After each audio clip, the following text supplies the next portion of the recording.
6 can இப்போது தண்ணி இறக்க வேண்டியிருக்கு ஒரு இடத்துல. டைம் வந்து மதியத்துக்கு மேலே ஆகிடுச்சுன்னா வெயில் செம்ம ஜாஸ்தியாக தான் இருக்குது. வர வழியில் பார்த்திங்கன்னா ஆவின் பூத்து இருந்தது. போனால் லஸ்ஸி 20 ரூபா லஸ்ஸி இல்லை, இது வந்து 30 ரூபா சொன்னாங்க. இது ஃபஸ்ட் டைம் வாங்கியிருக்கேன், எப்படி இருக்குன்னு சொல்லிட்டு தெரியல, குடிச்சு பார்ப்போம்.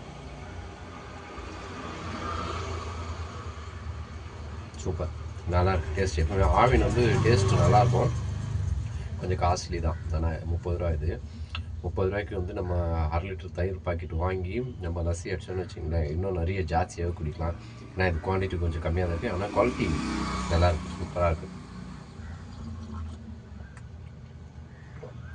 டேஸ்ட் அட்டகாசமாக இருக்குங்க, செம்ம டேஸ்ட்டு. ட்ரை பண்ணி பாருங்கள். ஆவினில் வந்து எப்பவுமே எல்லா பொருளும் நல்லாயிருக்கும். ஸ்பெசிஃபிக்காக வந்து இந்த தயிர் நல்லாயிருக்கும் அவங்கக்கிட்ட. லஸ்ஸி இன்றைக்கி சூப்பராக இருக்குது, நல்லாயிருக்கு லஸ்ஸி. நேரம் கிடச்சதுன்னா நீங்கள் போய்ட்டு ஆவினில் ட்ரை பண்ணி பாருங்கள், ரொம்ப நல்லாயிருக்கு, சூப்பராக இருக்குது. இந்த மாதிரி வெயிலுக்கு வந்து இந்த மாதிரி ஏதாச்சும் வந்து நீராகாரம் குடிச்சிட்டே இருங்க.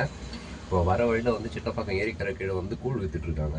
இப்போ இங்கே 6 கேனு, அங்கே உள்ள ஒரு 4 கேனு இறக்கிட்டு சட்டு நாங்கள் போய்ட்டு கூழ் குடிச்சு கிளம்ப வேண்டியதான். ஏன்னா மதியம் சாப்பிட்றதுக்கு டைம் ஆகும், எப்படி இருந்தாலும் 4 மணி ஆகிடும். ஸோ அது வரைக்கும் நம்ம வயிறு சும்மா இருக்காது. போகிற வழியில் கூழ் பார்த்துட்டு வந்திருக்கேன், போய்ட்டு அடித்து நவுத்துனா தான் நல்லாயிருக்கும் உடம்பு. இன்றைக்கி நீங்களும் வந்து நேரம் கிடைக்கும் போது நல்லா சாப்பிட்டுட்டே இருங்க, இந்த வெயிலை நல்லா என்ஜாய் பண்ணுங்கள்.